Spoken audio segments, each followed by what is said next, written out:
మొగుడు కొట్టినందుకు కాదు తోడుకోవడం నవ్వినందుకు అన్నట్టు ఉంది నా సిచ్యువేషన్. ఏమైందో చెప్తా వినండి. అప్పుడే అనుకున్నానండి, మా పిల్లల ముట్టి ఏదేవుడో అడిగినట్టున్నాడు, చక్క పార్క్కి వెళ్ళి వచ్చేంత వరకు ఏ గోలా చేయలేదు, ఏ దోల పని చేయలేదు, మా బావతో నన్నేం తిట్టిలేదు అని. ఇట్లా అనుకున్నానో లేదో పైనుంచి తదాస్తు దేవతలు దీన్ని ఎందుకు ఊరికనే వదిలేయాలని తదాస్తు అని ఉంటారు. పడిపోయినాయి అనమాట 4 అక్షంతలు నాకు. చాపు, నువ్వు మరీ చెప్తావులే, పిల్లల గురించి కూడా నిన్నే తిడతారా అంటారేమో.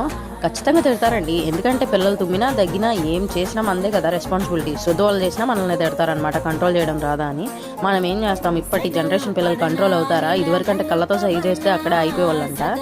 అండ్ మా పెద్దోళ్ళు అయితే అంటారు, ఒక్కొక్కళ్ళు మేము 4-5 కన్నాం కానీ మీ పిల్లలు అంత గోలే లేదని. సో అట్లా అనమాట, మా పిల్లలిద్దరు అల్లరి దొల్లు పుచ్చకాయలు దొల్లినట్టు దొలుతారు అడిగింది కొనిపోతే.